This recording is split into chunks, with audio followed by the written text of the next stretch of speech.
আল্লাহ তাআলা বলেন, নবী আপনি বলেন, ইন্নী রাসূলুল্লাহি ইলাইকুম জামিআ, আমি তোমাদের নিকটে সকলের জন্য রাসূল হিসাবে প্রেরিত হয়েছি, সকলের জন্য তথা সকল সৃষ্টির জন্য। তাহলে দেখেন, আপনাদের এলাকার একজন মাননীয় এমপি মহোদয় আছে না? বলেন তো, ওনার এমপিত্বের সীমানা কত দূর? ভোলা জেলা। উনি এই ভোলা জেলার বাইরে এমপি হিসাবে উনি পাওয়ার প্রয়োগ করতে পারবেন না, কারণ ওই এলাকায় আর একজন এমপি আছে না নাই? তাহলে বোঝা গেল এই যে পাওয়ার, এটার একটা নির্দিষ্ট সীমারেখা আছে। উনি ওনার সীমার বাইরে গিয়ে পাওয়ার দেখাতে পারবেন না। এটা একটা রুলস, এটা একটা নিয়ম। প্রত্যেকটা নবীর ক্ষেত্রে এমন হয়েছে, ওনাকে যেই এরিয়ার জন্য নবী হিসাবে প্রেরণ করা হয়েছে, উনি ওই এরিয়ার মধ্যে দাওয়াতি কাজ করেছেন। বরং কখনো এমন হয়েছে, একসাথে একাধিক নবী, অনেক নবী একসাথে দুনিয়ায় ছিলেন। যেমন কোরআনুল কারীমে প্রসিদ্ধ দুইজন নবী, হযরত ইব্রাহিম আলাইহিস সালাতু ওয়াস সালাম, ওই সময় পাশেই নবী ছিল হযরত লূত আলাইহিস সালাম, ইব্রাহিম আলাইহিস সালামের ভাগিনা। মূসা হারুন আলাইহিমাস সালাম, দুই ভাই একসাথে নবুয়ত পেয়েছেন, দুইজনই নবী ছিলেন। হযরত ঈসা ইয়াহইয়া আলাইহিস সালাম এক সময় ছিলেন। এই রকম প্রত্যেকটা নবীর জন্য তার নবুয়তির একটা সীমানা ছিল, একটা এরিয়া ছিল। কিন্তু আমার আপনার নবীজির নবুয়তির পরিধি, সীমানা কত দূর, কত দূর! আমরা প্রতিদিন প্রতি রাকাত নামাজে ইমামের পেছনে যখন নামাজ পড়ি, ইমামের কেরাত, মুসল্লির কেরাত, ইমাম সাহেব তিলাওয়াত করেন।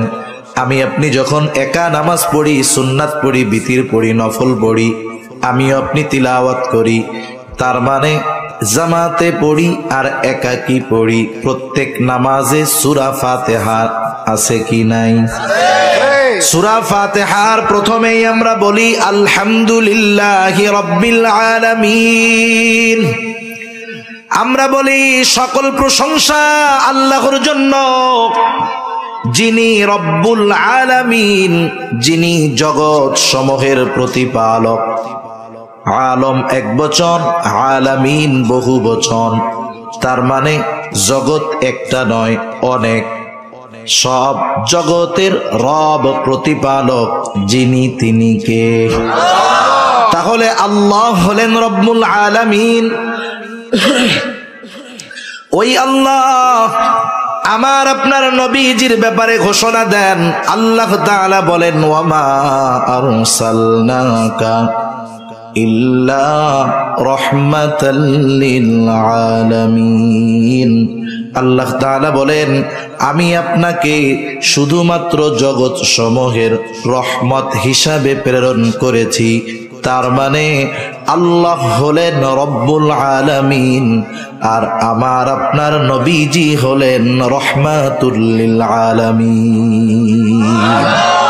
আল্লাহ হলেন জগৎ সমূহের রব, আমার আপনার নবী হলেন জগৎ সমূহের জন্য রহমত। সুবহানাল্লাহ। কবি কত সুন্দর কথা বলে, রবুবিয়ত খুদা কি হ্যায় জাহাঁ তক, নবুয়তি মুস্তাফা কি হ্যায় ওহা তক। তার মানে আমার আপনার নবীজির নবুয়তির পরিব্যাপ্তি কত দূর? আল্লাহ তাআলা বলেন, হাবিব আমার রবুবিয়ত যত দূর, আমি আপনার নবুয়তির পরিধিও বানায়া দিলাম তত দূর। তাহলে এক নাম্বার যেই জিনিসটা লাগবে, যে তিনি নির্দিষ্ট কোন জাতি, গোষ্ঠী, বংশের জন্য প্রেরিত হতে পারবেন না, তিনি সকল সৃষ্টির জন্য প্রেরিত হবেন। বলেন তো, এই এক নম্বর শর্ত গোটা দুনিয়ার মধ্যে একজনের মধ্যেই পাওয়া যায়, তিনি হলেন আমার আপনার নবী মুহাম্মাদুর রাসূলুল্লাহ সাল্লাল্লাহু আলাইহি ওয়াসাল্লাম। দুই নাম্বার যেই জিনিসটা লাগবে, তার জীবন হবে বহুমুখী জীবন। এমনটা নয় যে তিনি গোটা জীবন আনন্দে ছিলেন, কষ্ট করেন নাই। আবার এমনটা নয় যিনি শুধু দাওয়াতি কাজ করছেন, রাষ্ট্র পরিচালনা করেন নাই। এক কথায় জীবনের প্রত্যেকটা দিকে তার পদাচারণা থাকবে। তার জীবনের দিকে যদি তাকানো হয়, গোটা জীবনের সব ধরনের সমাধান পাওয়া যাবে। বিচারক যদি চিন্তা করে আমি আদর্শ বিচারক হব, বলেন তো নবীজির জীবন আদর্শ সিরাতে যদি নজর দেয়, বলেন তো ন্যায় বিচারক হওয়ার বিষয় নবীজির জীবনীতে আছে না নাই? কেউ যদি চিন্তা করে আমি আদর্শ রাষ্ট্র পরিচালক হব, রাষ্ট্রনায়ক হব, যদি নবীজির জীবনীর দিকে নজর দেয়, বলেন তো আদর্শ রাষ্ট্রনায়ক হওয়ার জন্য যা দরকার পাওয়া যাবে কিনা? কেউ যদি চিন্তা করে আমি আদর্শ যোদ্ধা হব, সেনানায়ক হব, বলেন তো নবীজির জীবনীতে পাওয়া যাবে কি যাবে না? নবীজি কেমন যোদ্ধা ছিলেন ছোট্ট একটা হাদিস আপনাদের শোনাই। হযরত আনাস রাদিয়াল্লাহু তাআলা আনহু বলেন, যুদ্ধের ময়দানে নবীজি যেই যুদ্ধে সরাসরি অংশগ্রহণ করতেন, নবীজি শত্রুর এত কাছে যাইতেন যে সেই জায়গাতে যাওয়া আমরা কল্পনাও করতাম না। যুদ্ধের ময়দানে নবীজি সবার আগে থাকতেন। শুধু তাই না, হযরত ইবনে আব্বাস রাদিয়াল্লাহু তাআলা আনহু নবীজির সমর কৌশলের কথা বর্ণনা করতে গিয়ে বলেন, নবীজির সমর কৌশল এমন ছিল যা গোটা দুনিয়ার মধ্যে তৎকালীন সমরবিদ আমার আপনার নবীজির মতো কেউ ছিল না। মানে নবীজির যুদ্ধ কৌশল এমন কৌশল ছিল যুদ্ধের ময়দানে, এটা ওই জামানায় কারো এরকম বুদ্ধি ছিল না যে যুদ্ধের ময়দানে কেমন করে শত্রুর বিরুদ্ধে লড়াই করা যায়। আবার দেখেন, কেউ যদি আদর্শ পিতা হতে চায়, আদর্শ বাবা হতে চায়, বলেন তো নবীজির জীবনীর দিকে যদি নজর দেওয়া হয় যে বাবা হিসাবে নবীজি কেমন ছিলেন, আদর্শ পিতা হওয়া যাবে কি যাবে না? কেউ যদি আদর্শ শ্বশুর হতে চায়, নবীজির জীবনীর দিকে তাকাইলে আদর্শ শ্বশুর হওয়া যায়। কেউ যদি আদর্শ স্বামী হতে চায়, নবীজির জীবনীর দিকে তাকাইলে আদর্শ স্বামী হওয়া যায়।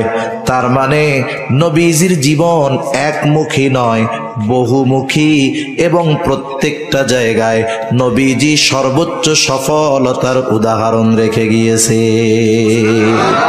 তার জীবনে যেমন সুখ স্বাচ্ছন্দ্য আছে, তার জীবনে তেমন কষ্ট ক্লেশও আছে, ঠিক কিনা বলেন? রাসূল আকরাম সাল্লাল্লাহু আলাইহি ওয়াসাল্লামের জীবনীর মধ্যে এটা পাওয়া যায়। 3 নাম্বার শর্ত, তার দ্বারা এমন কিছু বিষয় পূর্ণতা লাভ করবে যা তার পূর্বে লাভ করে নাই। কথা কি বুঝতেছেন আপনারা? তার মানে তার দ্বারা এমন কিছু বিষয় পূর্ণতা পাবে যা তার পূর্বে পূর্ণতা লাভ করে নাই।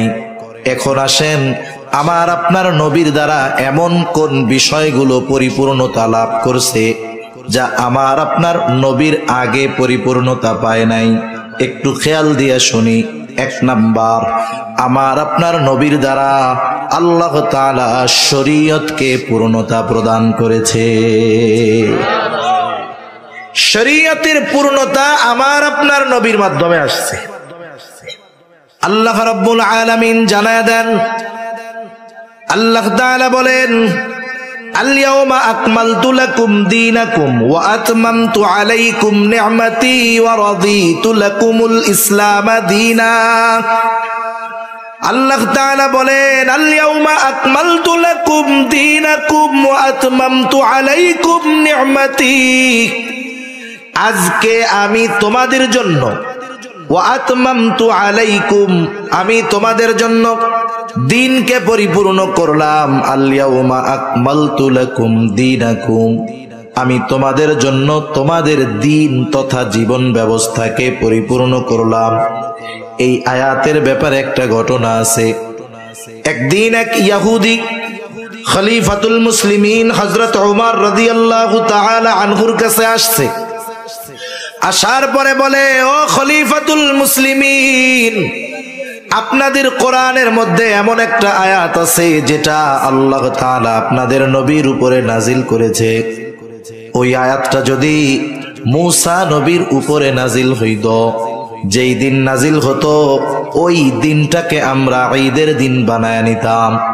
এইবার হযরত ওমর রাদিয়াল্লাহু তাআলা আনহু প্রশ্ন করলেন, কোন সেই আয়াত যেটা মুসা নবীর উপরে নাজিল হলে ঈদের দিন বানায় নিতা? তিনি এবার বললেন, ওই আয়াতটা আল ইয়াউমা আকমালতু লাকুম দীনাকুম, এই আয়াতটা। তাহলে আল্লাহ তাআলা এই আয়াতের মধ্যে জানায় দিলেন, আল ইয়াউমা আকমালতু লাকুম দীনাকুম, আমি তোমাদের জন্য তোমাদের দিন তথা জীবন ব্যবস্থাকে পরিপূর্ণ করলাম। শুধু তাই না, আল্লাহ তাআলা বলেন ওয়ারাদিতু লাকুমুল ইসলাম দীনা, এবং ইসলামকে আমি তোমাদের জন্য দিন হিসাবে সুপ্রতিষ্ঠিত করলাম। এটা আল্লাহ তাআলার মনোনীত পূর্ণাঙ্গ এক জীবন ব্যবস্থা, যেটার নাম হলো ইসলাম। আর এই ইসলাম, এই দিন এমন এক জীবন ব্যবস্থা, দুনিয়ার প্রত্যেকটা ক্ষেত্রে আমাকে আপনাকে যেই জীবন ব্যবস্থা সমাধান দিতে পারে সেটার নাম ইসলাম। আর এর পূর্ণাঙ্গতা আল্লাহ তাআলা আমার আপনার নবীজির মাধ্যমে দিয়েছে। ইসলাম এমন এক জীবন ব্যবস্থা, দুনিয়ার এমন কোন বিষয় নাই যেটা ইসলাম সমাধান দিতে পারে না। সুবহানাল্লাহ বলেন। সব কিছুর সমাধান ইসলামের মধ্যে আছে, শুধু আমাদের মেনে নেওয়ার মন মানসিকতা দরকার। তাহলে 1 নাম্বার পূর্ণতা লাভ করেছে শরীয়ত জীবন ব্যবস্থা। 2 নাম্বার আল্লাহ তাআলা পাশাপাশি বলেন ওয়া আতমামতু আলাইকুম নি'মাতি, আমি আমার নেয়ামত তোমাদের জন্য পরিপূর্ণ করলাম। তার মানে নবীজির মাধ্যমে 1 নম্বরে পূর্ণতা লাভ করেছে শরীয়ত, 2 নম্বর নেয়ামত, 3 নম্বর আমার আপনার নবীজির মাধ্যমে পূর্ণাঙ্গতা লাভ করেছে নবুয়ত। আল্লাহ রাব্বুল আলামিন আমার আপনার নবীজির নবুয়তির ব্যাপারে ঘোষণা দিয়েছেন। আমার আপনার নবীজির মাধ্যমে আল্লাহ রাব্বুল আলামিন নবী আসার ধারাবাহিকতাকে খতম করে দিয়েছেন, শিলমোহর মাইরা দিয়েছেন। যদিও শেষ জামানায় ঈসা আলাইহিস সালাতু ওয়াস সালাম দুনিয়ায় আসবেন, তবে নতুন কোন শরীয়ত নিয়ে নয়, বরং শরীয়তে মুহাম্মাদীকে পরিপূর্ণ প্রতিষ্ঠিত করার জন্য আল্লাহ তাআলা ওনাকে আবার দুনিয়ায় পাঠাবে। এই বিষয়ের দ্বারা যে খতমে নবুয়ত অকার্যকর হয়ে যায় বিষয়টা এমন না। আমাদের দেশে কয়েকটা ফিতনা আছে, ঈমান বিধ্বংসী ফিতনা। এর মধ্যে একটা ফিতনা কাদিয়ানি ফিতনা, এর মধ্যে আরেকটা ফিতনা খ্রিস্টান মিশনারির ফিতনা। এই 2টা ফিতনা, এই 2টা জিনিস গোটা বাংলাদেশে মুসলমানদের ঈমান হরণ করার প্রধান এজেন্ডা বাস্তবায়ন করার অপচেষ্টা করতেছে। শুরু হয় কোথায়? যেখানকার মানুষ অভাব পীড়িত মানুষ, যেখানে উলামায়ে কেরামের পদচারণা কম। অনেক সময় মানুষ চিন্তা করে, ভাই নুন আনতে পান্তা পুরায়, পড়ালেখার টাইম কোথায়? এরকম কিছু এলাকা আছে না, যে অভাব দারিদ্রতা এমন যে যেখানে জীবন বাঁচিয়ে রাখা দায় সেখানে লেখাপড়ার সুযোগ কোথায়? রুটি রুজি জোগাড় করতে গিয়েই তো জীবনটা শেষ। সেজন্য প্রথম টার্গেট একেবারে উত্তরবঙ্গের শেষ এলাকাগুলো, যেখানের মানুষ গরমেও কষ্ট, শীতেও কষ্ট। প্রতি বছর বন্যায় তাদের ঘর বাড়ি প্রতি বছর 2-1 বার দোয়া মোছা হয় আর কি। আরেকটা হলো পার্বত্য অঞ্চলে, যেসব জায়গায় এদের ওই মিশনারি গুলো চলে, ওদের মূল মিশন হলো মানুষদের ঈমান ধ্বংস করে দেওয়া। তাহলে 1 নাম্বার কাদিয়ানি, 2 নাম্বার খ্রিস্টান মিশনারি। এই খ্রিস্টান মিশনারি যারা ওরা সরলমনা মুসলমানদের ঈমান ধ্বংসের প্রথম কার্যক্রম শুরু করে সেবার মাধ্যমে। কিসের মাধ্যমে? সেবার মাধ্যমে।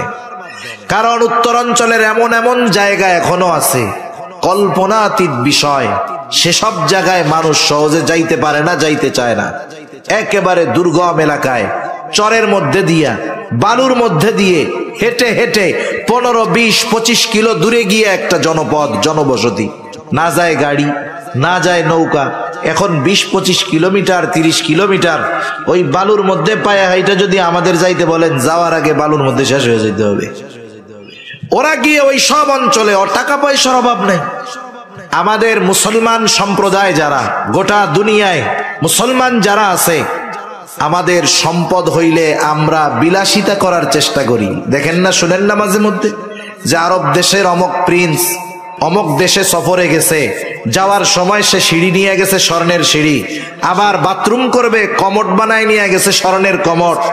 এরা সম্পদ পাইলে বিলাসিতা করে, আর ওই খ্রিস্টানেরা সম্পদ পাইলে তাদের ওই ধর্মকে গোটা বিশ্বের মানুষের কাছে পৌঁছে দেওয়ার জন্য তাদের জীবনের অর্জিত সম্পদগুলোর বড় একটা অংশ খ্রিস্টান মিশনারিতে দান করে দেয়। পৃথিবীর অন্যতম ধনী বিল গেটস তার উপার্জিত সব সম্পদের প্রায় 60% উপরে টাকা সে খ্রিস্টান মিশনারিতে অলরেডি উইল করে দিছে, যে আমার এই 60% টাকা এগুলা মিশনারির জন্য ব্যয় হবে। কি চিন্তা করতেছেন? এই অর্থ দিয়ে দিয়ে, সেবা দিয়ে দিয়ে সরল মনা মুসলমানদের মন আগে জয় করে। স্বাভাবিক আমরা মানুষ, একজনের দ্বারা যদি বারবার বারবার আমার মৌলিক চাহিদা মিটে, প্রয়োজন মিটে, এক সময় তার প্রতি আমার একটু দুর্বলতা আসবে, স্বাভাবিক বিষয়, ঠিক কিনা বলেন?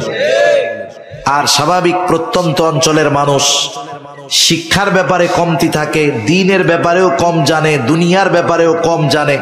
এই সুযোগটা তারা ব্যবহার করে আস্তে আস্তে ওই মানুষগুলোকে খ্রিস্ট ধর্মের দাওয়াত দেয়, step by step, step by step, ধাপে ধাপে দাওয়াত দেয়।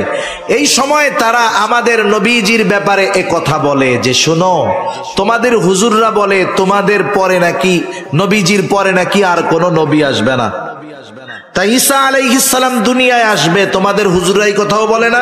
হ্যাঁ বলে। তাইলে তোমাদের নবীর পরে যদি ঈসা আলাইহিস সালাম আবার দুনিয়ায় আসে, উনি তো নবী, তাই না? বলে হ্যাঁ। তাইলে উনি যদি আবার নবী আসে, তাইলে শেষ নবী কেমন করে মুহাম্মদ সাল্লাল্লাহু আলাইহি ওয়াসাল্লাম হইল?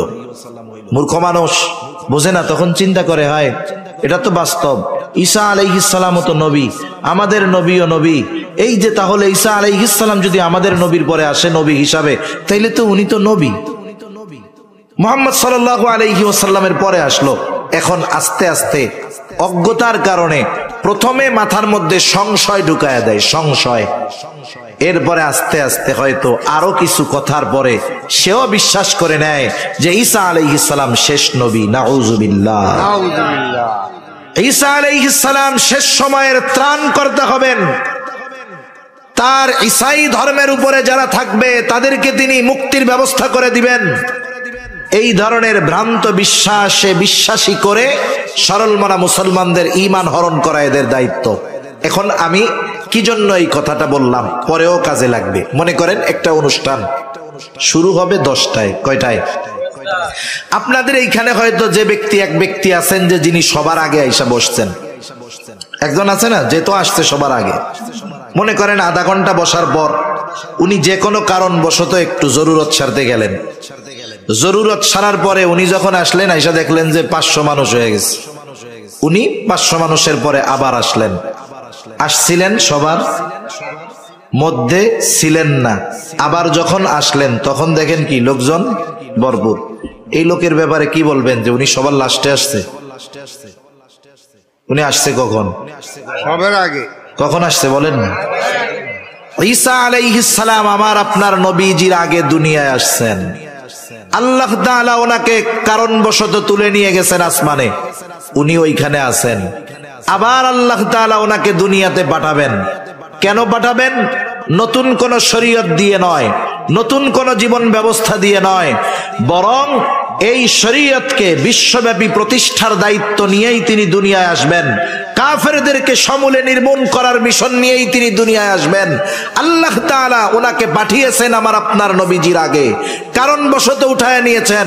আবার নবুয়তির পরে তিনি আমার আপনার নবীর পরে শেষ জামানায় দুনিয়ায় আসবেন।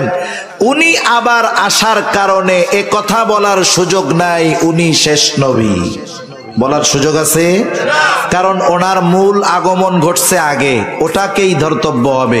শেষ জামানায় উনি আসবেন, উম্মতে মুহাম্মাদির এই মুহাম্মাদি শরীয়তের দাওয়াতি কাজই তিনি করবেন। সুতরাং খ্রিস্টানেরা যেই বিষয়ে দাবি করে আমার আপনার নবীজির খতমে নবুয়াতকে অস্বীকার করে, এটা কখনোই গ্রহণযোগ্য হতে পারে না। এখন খ্রিস্টানরা করে করুক, সেটা এক বিষয়। আরেকটা সম্প্রদায় হলো কাদিয়ানী সম্প্রদায়, যারাও আমার আপনার নবীজির খতমে নবুয়াতকে অস্বীকার করে। কাদিয়ানী গোলাম আহমদ কাদিয়ানীর একটা বক্তব্য এরকম, খতমে নবুয়াত দ্বারা উনি বোঝাতে চাচ্ছেন যে এতকাল আল্লাহ তাআলার নবী পাঠানোর দায়িত্ব শেষ হইছে আমার আপনার নবীর দ্বারা। এখন আমার আপনার নবী যদি চায় নবুয়াত বন্টন করতে পারবে, নাউযুবিল্লাহ বলেন। তার দাবি ওই মুহাম্মদ সাল্লাল্লাহু আলাইহি ওয়াসাল্লামের বন্টনকৃত নবী যারা, তাদের মধ্যে একজন হলো গোলাম আহমদ কাদিয়ানী, নাউযুবিল্লাহ বলেন। এজন্য দেখবেন কাদিয়ানীরাও তাদের কালিমায়ে লা ইলাহা ইল্লাল্লাহ মুহাম্মাদুর রাসূলুল্লাহ এটাই বলে। এখন বলেন তো, ঘুরায়া ফিরায়া যেভাবেই হোক তারা গোলাম আহমদ কাদিয়ানীকে নবী বানাতে চায়, এটা তাদের মূল টার্গেট। এখন কেউ যদি গোলাম আহমদ কাদিয়ানীকে নবী হিসাবে স্বীকার করে, তাহলে কোরআনুল কারীমে খতমে নবুয়াতের স্পষ্ট বক্তব্য আল্লাহ তাআলা দিয়েছেন। আল্লাহ তাআলা বলেন, মা কানা মুহাম্মাদুন আবা আহাদিম মির রিজালিকুম ওয়ালাকিন রাসূলুল্লাহ ওয়া খাতামান নাবিয়্যিন। আল্লাহ রাব্বুল আলামিন বলেন, মা কানা মুহাম্মাদুন আবা আহাদিম মির রিজালিকুম ওয়ালাকিন রাসূলুল্লাহি ওয়া খাতামান নাবিয়্যিন। মুহাম্মদ সাল্লাল্লাহু আলাইহি ওয়াসাল্লাম তোমাদের কোন পুরুষের পিতা নন। ওয়ালাকিন রাসূলুল্লাহি ওয়া খাতামান নাবিয়্যিন, তিনি হলেন আল্লাহর প্রেরিত রাসূল এবং শেষ নবী। মুফাসসিরিনে কেরাম বলেন, এটা হলো খতমে নবুয়াতের অকাট্য দলিল, আর কোন দলিলের প্রয়োজন নাই। সাথে সাথে নবীজি সাল্লাল্লাহু আলাইহি ওয়াসাল্লামের বক্তব্য হলো, আনা খাতামুন নবিয়্যিন লা নাবিয়্যা বাদি, আমি শেষ নবী, আমার পরে আর কোন নবী নাই। এখন একটা মানুষ বেঈমান হওয়ার জন্য গোটা কোরআনুল কারীমকে অবিশ্বাস করা লাগবে না, কোরআনুল কারীমের একটা পারাকে অবিশ্বাস করা লাগবে না, কোরআনুল কারীমের একটা সূরাকে অস্বীকার করা লাগবে না, কোরআনুল কারীমের একটা রুকুকে অস্বীকার করা লাগবে না, কোরআনুল কারীমের একটা আয়াতকে অস্বীকার করা লাগবে না, কোরআনুল কারীমের একটা শব্দকে অস্বীকার করা লাগবে না। কেউ যদি কোরআনুল কারীমের একটা অক্ষরকে অবিশ্বাস করে, বেঈমান হওয়ার জন্য এটাই যথেষ্ট। কোরআনুল কারীমের মধ্যে অনেকগুলা সূরার শুরুতে একটা একটা অক্ষর আছে। যেমন এক সূরার শুরুতে আছে কফ, আরেক সূরার শুরুতে আছে সাদ, আরেক সূরার শুরুতে আছে নুন, একটা একটা অক্ষর। এখন যদি গোটা দুনিয়ার মুফাসসিরদেরকে জিজ্ঞাসা করা হয়, বলেন তো নুন শব্দের অর্থ কি, কফ শব্দের অর্থ কি, সাদ শব্দের অর্থ কি, গোটা দুনিয়ার মুফাসসিরিনে কেরাম এই বিষয়টাতে একমত, একই বক্তব্য। তারা সকলেই বলেন, আল্লাহু আ'লামু বিমুরাদিহি, এই নুন দ্বারা, সাদ দ্বারা, কফ দ্বারা উদ্দেশ্য কি সেটা যিনি জানেন তিনি কে? এখন যদি কেউ বলে যেই শব্দের উদ্দেশ্য জানা যায় না, অর্থ জানা যায় না, যার অক্ষর, যেই অক্ষরের অর্থ জানা নাই, যেই অক্ষরের উদ্দেশ্য জানা নাই, এই অক্ষরটা মানি না, বলেন তো ওই একটা অক্ষর নুন যদি অস্বীকার করে, তাহলে তার ঈমান থাকবে নাকি যাবে? তাহলে যারা গোটা কোরআনুল কারীমে স্পষ্ট আল্লাহ তাআলার বক্তব্য খতমে নবুয়াত সম্পর্কে যে আমার আপনার নবীর পরে আর কোন নবী নাই, এই বক্তব্যকে যারা অস্বীকার করে, কোনো সন্দেহ নাই এরা কাফের, কোনো সন্দেহ নাই।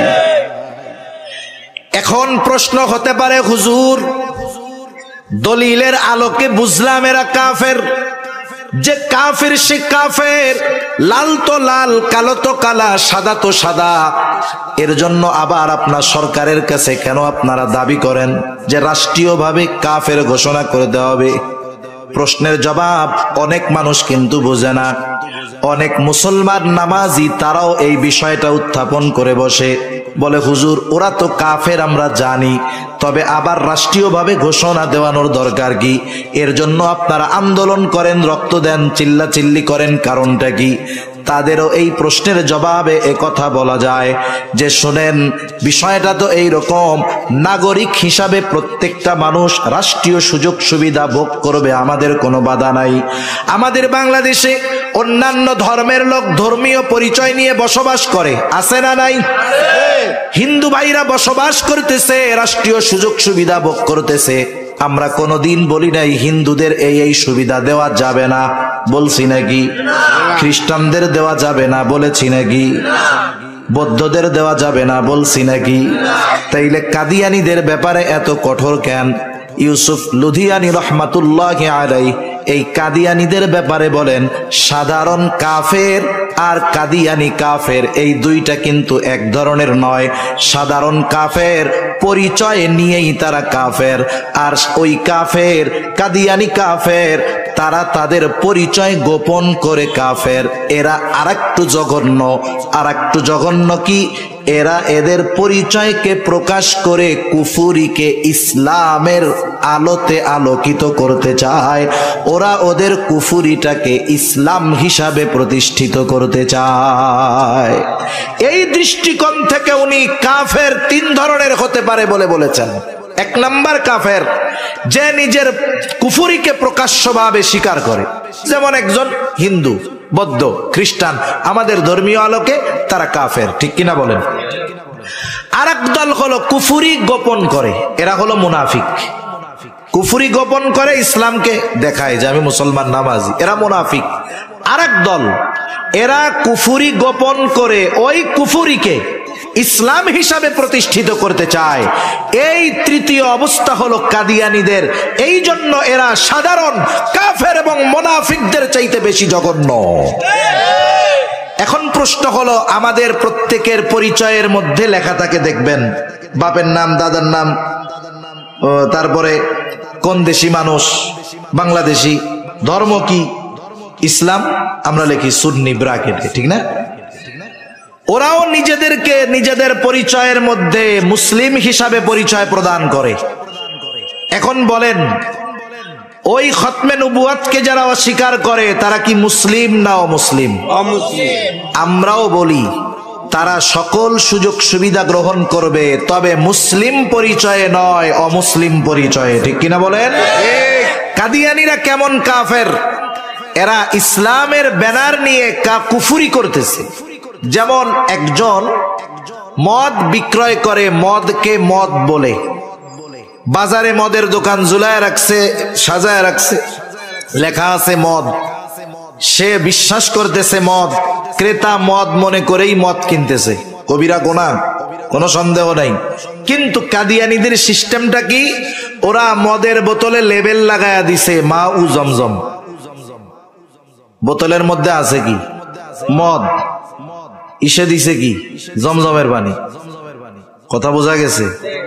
এখন বলেন, অপরাধী আপনি কাকে বড় অপরাধী বলবেন? যে মদের বোতলে মদ লেখে বিক্রয় করতেছে, নাকি যে মদের বোতলে জমজম লেখা বিক্রয় করতেছে? সেজন্য বুঝতে হবে, সাধারণ কাফেরের চাইতে এই কাদিয়ানীদের কুফুরিটা মুসলমানদের জন্য আরো বেশি ঈমান বিধ্বংসী, ঠিক কিনা বলেন? এজন্য রাষ্ট্রীয়ভাবে তাদের একটি ধর্মীয় পরিচয় দিয়ে দিবে, এরপরে তারা রাষ্ট্রের সুযোগ সুবিধা গ্রহণ করবে।